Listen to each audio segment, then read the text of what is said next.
Now, once we've got that forecast in place, the next step will be to actually, plan against that forecast or plan against actual demand. And for that, we're going to use our enhanced planning worksheet and enhanced vendor summary.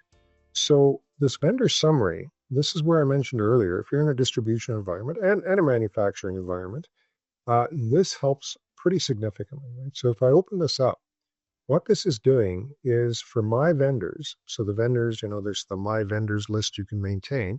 For my vendors that I deal with, so I'm a purchaser, I deal with these 5 vendors regularly.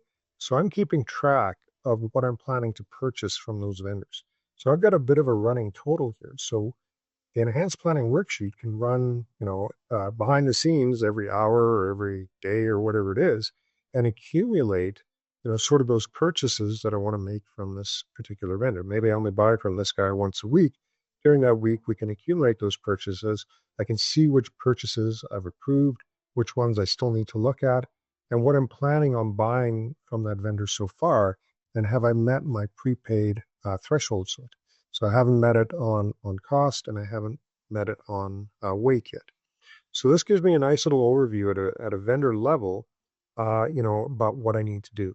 And this will show me, my vendors, or I can come in here and look at everything. So these are, well, all the vendors that are currently being planned. So other purchasers are looking after some of these other vendors. And it will also show any transfer orders from my distribution center to my other locations. So it'll show me all the locations that have pending transfers and things like that, which again allows me to sort of plan those transfers out. I can accumulate, things that need to be transferred to my, other locations. And when I'm ready, I can do one big transfer instead of doing, a few items every day for a week. I can maybe wait a few days and do that transfer.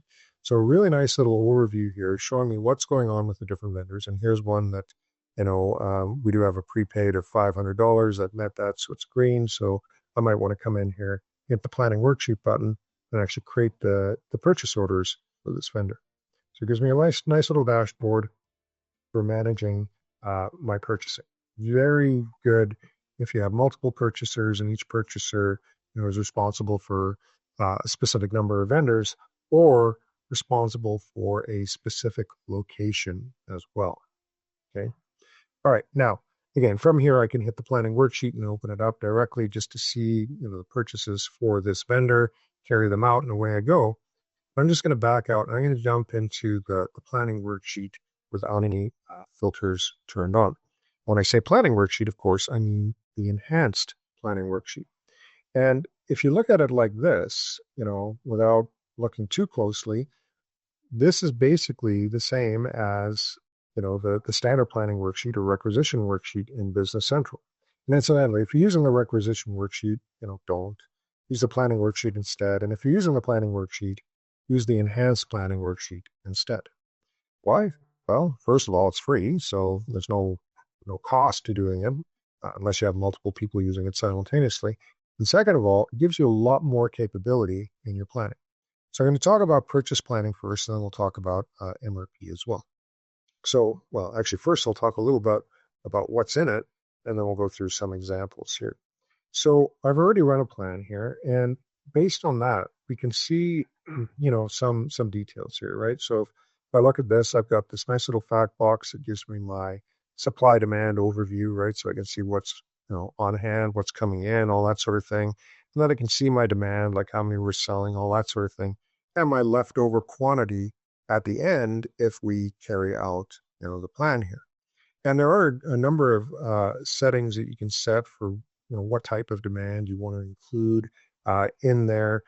So there's, per user settings, there's also global settings like you want to include open sales orders in your demand or not, those types of things, versus just including release sales orders. So there's a few settings you can set here, like the chart, those are user specific, and there's also some global settings. But yeah, in my particular case, I do have, the planning stuff included in this fact box, so I can see what the net result is if I carry out the plan as suggested here. Now we can see, the quantities in other companies and those sorts of things. And just as importantly, I can see the availability in other locations as well. right? So if I'm planning here for my main location and it's saying, make or buy 60 of these, maybe I want to pull those in from a different location that maybe has a bunch on hand.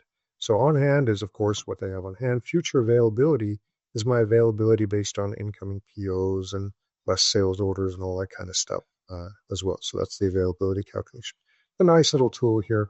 We don't currently automatically select, like this, if this was a purchase or a production order. So this is a production order. Maybe I have 100 in a different location. It doesn't automatically select transfer here, but I can come in here and say I want to transfer it from a different location instead and make that change directly on the worksheet. Now, below that, we've got our vendor planning summary. So this is very similar to what you saw before. If this is a purchase item, it just gives me the summary for the vendor that I have selected here. So for these spokes, I'm purchasing it from this vendor. I have a whole bunch of other outstanding stuff I need to buy from that particular vendor, and I can kind of see that detail here to help decide if I want to do this now or not. And finally, the untracked planning is just standard Business Central. So, very basic. Well, it's a nice fact box. It's very useful to have this type of information while you're planning. But if I'm coming in here and it's saying, okay, you need 10,000 spokes, I might want to say, does that make sense or not? I'm going to end up with 10,000 of these things, at the end of this plan. Do I want that? Well, one of the things I can do is I can look at this chart and it'll give me my history and tell me whether, that purchase makes sense or not, right? And I can go in there. Let's just see if I can find one that's maybe got some history here. But it'll give me a nice little chart down at the bottom showing me what my historical sales and purchases and everything are. And I can decide, does that make sense? Well, this is quantity one that might make sense because, I sell up to 10 a month, it looks like over time. I can see my purchases and my sales and all that kind of stuff in this chart. So it's a great little visual tool to quickly determine, does this make sense or not? Okay. Now, if I decide, I'll look at this and I've got maybe only use 50 a month. Why am I buying 10,000? I want to figure out why is it telling me to buy those 10,000? That's one of the biggest problems in planning in Business Central. It gives you this number and you're like, where the heck did that come from? Right? And you got to dig around a million times to figure out what the heck's going on there. In this case, we make it a lot easier. First of all, I can jump over to the planning side and I can immediately see all the planning parameters for the stock keeping unit or the item card, depending on whether we have a SKU or not. And in this case, it's pretty obvious why it's telling me to buy 10,000. I've got a reorder point of 5,000. Well, I got none on hand, so I'm below my reorder point. My reorder quantity, because it's a fixed reorder, is 10,000, so that's where my 10,000 comes from. But what's nice about this is if I think this is ridiculous, I can actually come in here and make the changes right here, and that is updating the stock keeping unit cart for me right now. I don't have to drill down 3 times and click 10 times to find these fields to edit them. I can make those changes here directly. So instead of just modifying this and then having it yell at me when I run the plan again because it didn't change the base data, I can change my rules right here. I can change all of these things right here while I'm doing the planning without having to, drill down a million times. That alone, like if you're the person doing planning in Business Central, that alone is probably, going to save you, the cost of this thing, which is free. So it'll save you a lot of time and money. Just this little thing here alone. And then there's more to it, of course. I can look at my supply demand. This one has no supply demand because we're buying it strictly based on reorder point. But if I had something with demand in there, I can see, okay, yeah, we're producing it. We've got a sale. We've got another one. And I can kind of see what my ins and outs are and my running total of that. And I can jump into these documents directly. So if I want to see the sales order or the production order, I can open those up directly from here. And then the history as well. This one doesn't have any history, but this guy here, this is the same thing as what we saw on the chart, but this gives me, sort of a tabular view of that history. So I can go and figure out what the heck is going on with this item as I'm doing the planning. So that's the basics of the user interface. A couple other little things, nice to have that everybody wants. Like if I want to just accept all the action messages or clear all the action messages instead of clicking, click, click, click 50 times. That's dumb. Just some nice little shortcuts. And on the purchase order side, the ability to actually create the purchase orders in a release state and email them at the same time if I want. So this does give us the ability to create the purchase orders as open, and then I have to manually release them and send them. But if you're comfortable with the suggestions, I can release and email those POs here directly from Enhanced Planning Worksheet. Okay. And of course, we've got the standard carrot action message for any production orders, transfer orders, those sorts of things allow you to create those documents as well. Okay. One last little thing there as well. If you're using the requisition worksheet, one of the reasons people use that instead of the planning worksheet is the fact that the planning worksheet doesn't deal with, drop shipments and special orders. We do have that ability in Enhanced Planning Worksheet to deal with your drop ships and your special orders as well. So you never have to use the requisition worksheet again. Now, so that's kind of the basics. I've already got this plan here.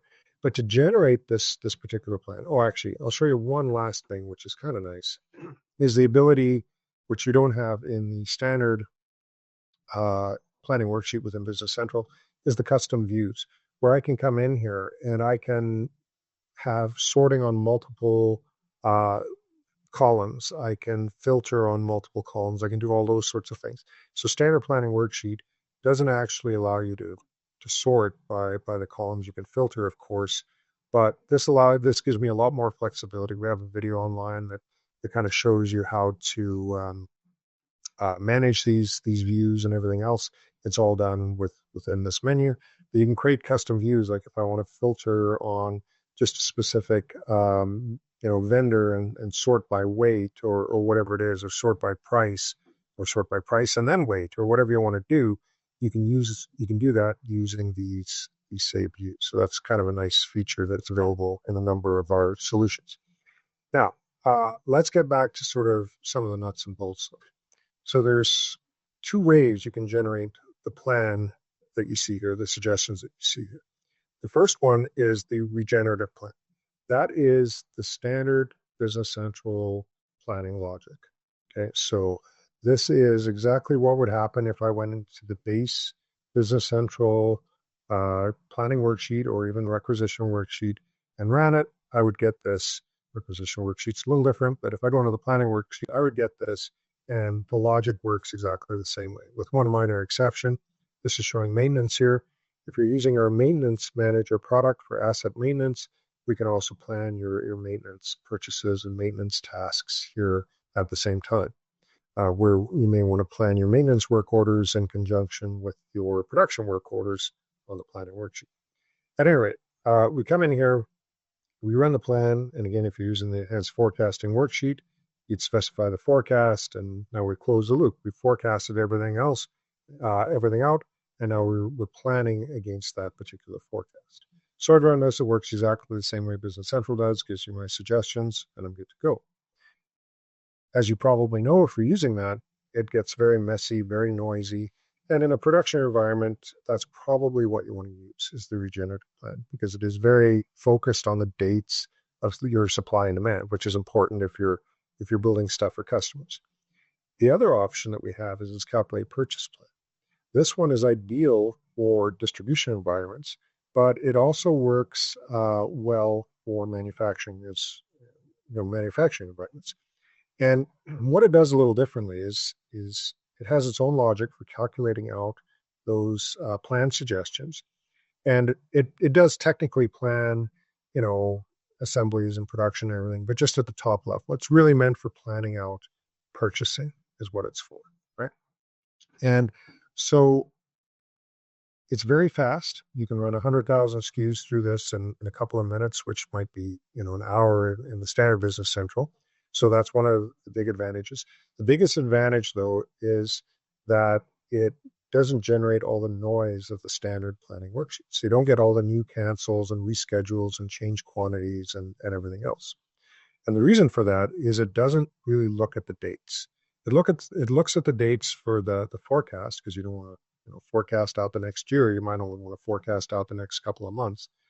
But all it does is sums up what my demand is, sums up my supply, and the difference between that becomes a suggestion. So it's not trying to match the supply and demand by date. It's just matching the total supply and total demand. So that's why it's very good for distribution environments, right? In distribution environment, if I cut a PO, for stock, I don't want a message that says, change when it's supposed to come in. It's on the water. I've already ordered it. I'm not going to phone up the vendor. I might expedite something or whatever if I've got a special order. That's a process you would use at the point of sale, right? Where you're entering that sales order and you can see some coming in, but you want it faster, or you'll flag that as a special order, or you'll have some other process. So in a distribution environment, you're not going to cancel your PO typically. You're not going to change the dates or the quantities once that PO is out there. So this saves you all of that hassle in those environments. You don't get those ugly messages. All it's doing is telling you where you're short of stock and what you should likely order. So the way it works, and that also goes for transfers as well. So you can do sort of the distribution planning where you can go and plan your purchases or plan your transfers first, then plan your purchases based on those transfers, those sorts of things, or you can plan everything all together, right? And a few other settings I'm not going to get into. The tooltips have a pretty good description of how all that works. But one of the ones I will mention is this, minimum level to trigger. It does have the ability to handle, sort of seasonal stocking orders or booking orders, whatever you want to call them, where, if we want to spend the most amount of money possible, you'd use this maximum quantity. What that means is if I have any items that are below the maximum stocking level, it will suggest to reorder to get me up to that maximum stocking level. So if you're buying, patio furniture at the beginning of the year or something like that, your vendor's giving you big discounts the more you buy. You want to buy as much as you physically can to get all of those discounts for the start of the season, right? So that's kind of what that's intended for. And a few other things. Now, the nice thing about this, the reason these things are here, rather than just using the batch that I'm on, you can specify the batch to use, or you can use the batch that's set up in user preferences. And the reason this is here is because this can run on a job queue that's pre-designed to run in the job queue from the outset. And what that allows you to do is say, hey, I want to plan for my, main location and I want to put it on a specific batch. And I can run that and it can run, every morning at 7 a.m. or every couple hours or wherever it is. And again, start accumulating those purchases against those vendors. And that's where you would sort of retain the existing lines potentially, and you would just start accumulating. So you've already reviewed a bunch of purchases and you've approved them. Like you've said, I'm going to carry out this action message when I'm ready to cut the PO. And we'll just keep adding to that plan, and you can see exactly what you've reviewed and what's new, right? So this again allows us to come in and run that plan, accumulate the stuff, run it behind the scenes so that you come in the morning and everything you need to review for purchasing is there, and then you click a button, creates the POs, and sends them out. And again, this is very fast. It will run, like I'm excluding this because I've got a few thousand items there, but it'll run very quickly. So it's deleting, any of the lines that I've set there. And the first time you do anything in Business Central, it takes a second, but literally you can run 100,000 SKUs through this in usually a couple of minutes or so, and you're done. So there, plan maybe 1,000 items in 10 seconds, and away you go. Okay. So that is, the basics of the Enhanced Planning Worksheet. Same thing as the Enhanced Forecasting Worksheet. To install it, you would go to your app source and, go to the Enhanced Planning Worksheet page, either hit install now, or if you're in the search list, hit install from here. Or if you want to try out the whole Enhanced Planning Pack, install that. After 30 days, the trial will expire, but you will still have access to these two free tools. If you do want to, purchase these for additional users, because as I mentioned, you get a single user for free with these guys, which you can change throughout the day. So it's single concurrent user. But if you need more users for this, you can buy these individually, but you may want to just purchase the Enhanced Planning Pack because that is unlimited users when you purchase that. check with your partner if you have any questions about the pricing of Enhanced Planning Pack and pricing of Enhanced Planning Worksheet and Enhanced Forecasting Worksheet is free. So go to town there. And yeah, hope you have a good rest of the week. Thanks for attending, everyone. Hey, thanks for watching. If you enjoyed this video, give it a thumbs up and share your thoughts in the comments below. Don't forget to subscribe for more great content, and remember to hit that bell icon to stay updated. See you in the next video.